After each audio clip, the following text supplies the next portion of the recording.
সময় দর্শকদের স্বাগত জানাই। দর্শক, আমরা এই মুহূর্তে রয়েছি ঢাকা বিশ্ববিদ্যালয়ের সিনেট ভবনের সামনে। দর্শক, আমরা দেখতে পাচ্ছি যে সিনেট ভবনের সামনে ঢাকা বিশ্ববিদ্যালয়ের শিক্ষার্থীরা কিন্তু আনন্দ উল্লাস করেছে এবং সাদিক ক্যাম্প এবং নারায়ে তাকবীর আল্লাহু আকবার এরকমের স্লোগানে মুখরিত এই ঢাকা বিশ্ববিদ্যালয়ের সিনেট ভবনের সামনে। দর্শক, যেমন আমরা দেখতে পাচ্ছি যে এই উৎসব মুখর পরিবেশে যেন উৎসবের এক আমেজ বইছে ঢাকা বিশ্ববিদ্যালয়। ডাকসু নির্বাচনকে ঘিরে যে এক আমেজ, এই আমেজ এবং এই আনন্দ উল্লাস কিন্তু ভাগাভাগি করছেন এই ঢাকা বিশ্ববিদ্যালয়ের শিক্ষার্থীরা। দর্শক, আমরা যেমনটি এই মুহূর্তে দেখানোর চেষ্টা করছি ঢাকা বিশ্ববিদ্যালয় থেকে।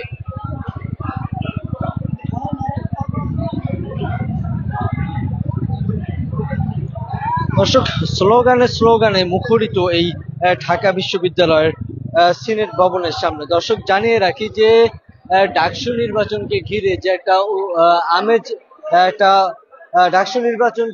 যে একটা আমেজ বিরাজ করছে এই ঢাকা বিশ্ববিদ্যালয়, সেই আমেজকে ভাগাভাগি করছে এই ঢাকা বিশ্ববিদ্যালয়ের শিক্ষার্থীরা। দর্শক, আমরা জানিয়ে রাখি যে আজ সারাদিন ডাকসু নির্বাচনের যে ভোট গ্রহণ চলেছে এবং সকাল 8টা থেকে বিকাল 4টা পর্যন্ত ভোট গ্রহণের কার্যক্রম চলছে এবং তার পরবর্তীতে এখন পর্যন্ত কিন্তু কোনো চূড়ান্ত ফলাফল প্রকাশ করা হয়নি। হল ভিত্তিক যে ফলাফলগুলো প্রকাশ করা হয়েছে, আমাদের কাছে এখন পর্যন্ত যে তথ্যটি রয়েছে, ঢাকা বিশ্ববিদ্যালয়ের কার্জন হল থেকে সাদিক ক্যাম্প 644 ভোট এবং 644 ভোট পেয়েছে এবং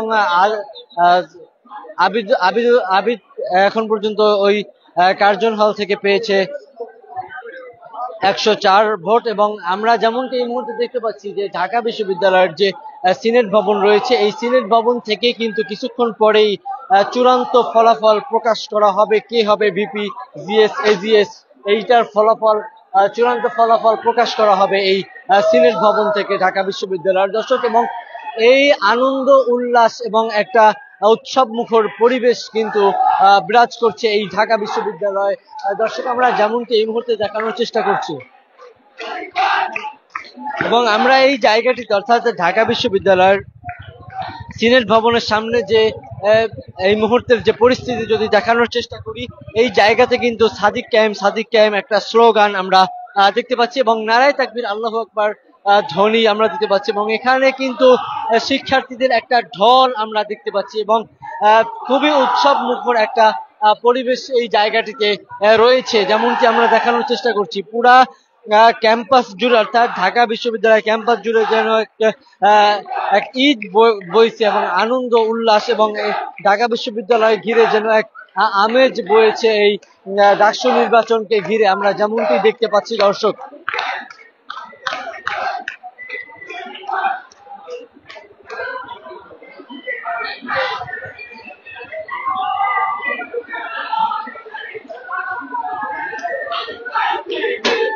আমি তো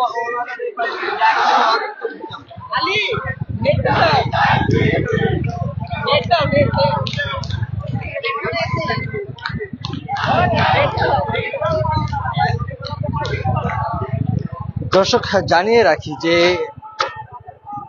দীর্ঘ 6 বছর পরে এই অনুষ্ঠিত হয়েছে এই ঢাকা বিশ্ববিদ্যালয় আজ ডাকসু নির্বাচন। দর্শক, বেশ কিছুদিন ধরে যে এই নির্বাচনের আমেজ বইছে ঢাকা বিশ্ববিদ্যালয়, তার চূড়ান্ত ফলাফল কিছুক্ষণ পরেই কিন্তু প্রকাশিত হবে এবং আমরা যেমনটি দেখতে পাচ্ছি যে এই ডাকসু নির্বাচনকে নিয়ে যে একটা আনন্দ উল্লাস এবং নির্বাচনকে নিয়ে যে আলোচনা সমালোচনা রয়েছে, তারই মধ্য দিয়ে আজকে অনুষ্ঠিত হয়েছে এই ঢাকা বিশ্ববিদ্যালয়ের ডাকসু নির্বাচন এবং এই ডাকসু নির্বাচনের চূড়ান্ত ফলাফল এখন পর্যন্ত প্রকাশ করা হয়নি। তবে বেশ কিছু হল থেকে কিন্তু ছাত্র শিবিরের প্যানেল সাদিক ক্যাম্প কিন্তু পাশ করেছে এবং এখন পর্যন্ত কিছুক্ষণ পরেই কিন্তু এই জায়গা থেকে চূড়ান্ত ফলাফল প্রকাশ করা হবে। আমরা দেখানোর চেষ্টা করছি, যেমন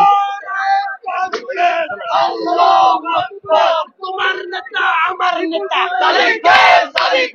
তোমার নেতা আমার নেতা, আরে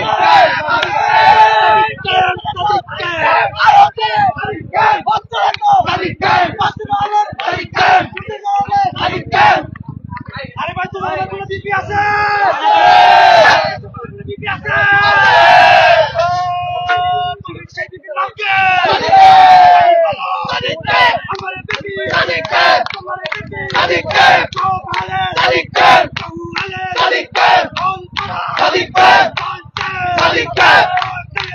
ইতিমধ্যে হলের ফলাফল এসেছে এবং আলহামদুলিল্লাহ আল্লাহ তাআলা আমাদেরকে ঘূর্ণিঝড় বিজয় অর্জন করতে তৌফিক করেছে এবং আমরা ইতিমধ্যে আমাদের প্রতিটি পদে আমরা যাদেরকে প্রার্থী দিয়েছি, যাদেরকে আমরা মনোনয়ন করেছি, তাদের যোগ্যতার বিচারণে তারা তাদের যোগ্যতার মানদণ্ড রাখতে পেরেছে এবং তারা শিক্ষার্থীদের মন জয় করতে পেরেছে। তারা আমাদের উপর ভরসা রেখেছে এবং তাদের মূল্যবান ভোট আমাদের উপর প্রদান করেছে।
দর্শক, এই মুহূর্তে আমরা যেমনটি দেখতে পাচ্ছি যে ডাকসু নির্বাচন কেন্দ্রে কিন্তু একটা আমেজ বইছে এই ঢাকা বিশ্ববিদ্যালয় ছাত্র শিবিরের যারা এই জায়গাটিতে রয়েছে তারা কিন্তু খুব আনন্দ উল্লাস করছে এবং প্রত্যেকটি হলে ফলাফল প্রকাশ যেন উল্লাস বইছে এই সিনেট ভবনে। দর্শক, আমরা যেমনটি দেখানোর চেষ্টা করছি যে এখন পর্যন্ত যতগুলো হল রয়েছে, অর্থাৎ ডাকসু নির্বাচনে যে টোটাল 8টি হল রয়েছে, এই 8টি কেন্দ্র রয়েছে, এই 8টি কেন্দ্রের ফলাফল প্রকাশ হচ্ছে এবং এখানে যারা শিবিরের সমর্থিত যারা রয়েছেন শিক্ষার্থীরা, তারা কিন্তু এই সিনেট ভবনের সামনে এই মুহূর্তে আনন্দ উল্লাস করছেন। দর্শক, জানিয়ে রাখি কিছুক্ষণের মধ্যেই সবকিছু মিলিয়ে চূড়ান্ত ফলাফল ঘোষণা করা হবে এই ঢাকা বিশ্ববিদ্যালয়ের সিনেট ভবন থেকে। এখন পর্যন্ত যে কেন্দ্রগুলো রয়েছে এই কেন্দ্র থেকে এক একটা কেন্দ্র থেকে কিন্তু ফলাফল প্রকাশ করা হচ্ছে এবং এরই মধ্যে দিয়ে যেন এক আমেজ বইছে এই সিনেট ভবনের সামনে। দর্শক, যেমনটি দেখানোর চেষ্টা করছি কিছুক্ষণ পরেই কিন্তু ফাইনাল চূড়ান্ত ফলাফল ঘোষণা করা হবে। ততক্ষণ পর্যন্ত দেশ সময়ের ফেসবুক লাইভের সাথে যুক্ত থাকুন এবং দেশ সময়ের ফেসবুকে চোখ রাখুন। দর্শক, এই ছিল সিনেট ভবন থেকে আমার কাছে সর্বশেষ তথ্য।